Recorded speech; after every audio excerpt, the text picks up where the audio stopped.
Bonjour, Alex Unac, gérant de Umae, c'est une entreprise de maçonnerie générale et on est spécialisé dans la construction de piscines. Alors il y en a plusieurs, les plus gros projets sont notamment dans la piscine, notamment une qui fait 17 par 5 qui a été construite complètement en hors-sol et sur un garage. Donc il a fallu calculer toutes les reprises de charge au niveau des planchers pour pouvoir poser la piscine dessus et l'habiller pour que ça fasse un seul et même élément. Et un autre joli projet, ça a été des piscines d'intérieur avec des parois vitrées sur lesquelles on a posé des menuiseries qui montent au premier et au deuxième étage. Alors, le projet le plus improbable, ça a été, sur 29/16, ça a été de réaliser une piscine dans une cave. C'est-à-dire qu'en fait, on descendait en sous-sol, complètement enterré. J'ai aperçu une pièce complètement empierrée avec une belle route. Et le client voulait qu'on y fasse une espèce de piscine spa à l'intérieur. Mais il ne voulait pas que ça se voie. C'est-à-dire qu'on a été obligé d'habiller tous les murs pour que ce soit étanche et qu'il y ait une continuité avec la pierre et les voûtes. Le défi, il a été surtout très technique. C'est-à-dire qu'il a fallu chauffer l'eau, mais chauffer l'air et une grosse déshumidification, parce que comme c'est déjà des lieux qui sont très humides, les caves, en plus on a emmené de l'humidité, donc c'était un peu compliqué, mais au final c'est quelque chose qui a été très réussi. Pas forcément dans ses attentes à lui, parce que lui voyait plus une piscine, et maintenant c'est plus un gros spa, mais le résultat y était, le client était satisfait. Alors mon plus gros défi, ça a été un échec.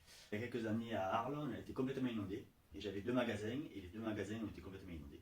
Donc je me suis retrouvé avec des salariés au chômage, je me suis retrouvé avec des chantiers pendant une année, sans plus rien de facturation, sans savoir où j'en étais. Et à un moment donné, j'ai failli baisser les bras, et puis avec ma femme, on s'est dit, on a eu de grosses périodes de galère, avec des huissiers qui venaient, etc., parce que forcément, tout le monde vient récupérer des sous. Et puis à un moment donné, on s'est dit, ben, qu'est-ce qu'on fait? Ou on baisse les bras, ou on relance tout. Et au bout d'un an d'activité à se débattre, on a décidé de relancer pour montrer qu'on était là et qu'on était encore là. Et finalement, ça a marché, car au bout de 6 mois, toute l'activité a redémarré et ça m'a permis de m'accroître et d'avoir une grosse opinion sur eux. Comme quoi, faut jamais baisser les bras. C'est ça. La réussite, pour moi, c'est l'honnêteté et le travail. Je pense qu'être honnête avec les gens et dire réellement ce qu'on pense, même si quand on va réaliser un projet, le client pense une chose, si c'est pas bienvenu ou si c'est pas ce que nous on veut lui apporter, pour moi, la meilleure des ventes, c'est le conseil. Oui, comme j'ai cité mon exemple précédent, c'est en fait de jamais baisser les bras, de toujours aller à l'avant et se dire avoir toujours le verre à moitié plein et non pas le verre à moitié vide. Moi, j'ai débuté très jeune. J'ai été salarié pendant 2 ans. Je me suis mis très vite à mon compte en 97. Et en fait, quand on se met à ce compte à ce moment-là, ben, on ne sait pas où on va. On est un peu livré à soi-même. J'avais pas des parents qui pouvaient m'aider parce qu'ils n'étaient pas du tout à ce moment-là. Et c'est vrai qu'à ce moment-là, j'aurais aimé être un petit peu drivé dans mes choix, dans mes décisions et dans ma manière de faire. La diversité. Parce que je pars d'un terrain vierge. J'en fais l'étude, j'en fais l'étude de marketing, je fais les plans, je fais du 3D et de la vidéo pour montrer aux clients ce qu'on va faire.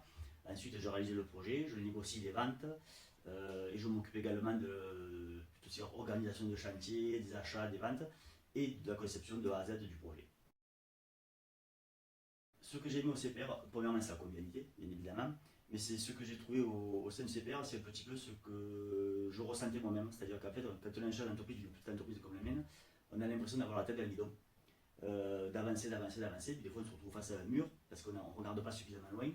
Et en fait, au sein du CPR, je me suis rendu compte que tout le monde avait plus ou moins les mêmes problèmes que j'avais moi. Et ça permet d'en parler, ça permet de bien s'entourer et de découvrir de belles personnes et des personnes de conseil. De demander à la piscine, mon projet se réalise.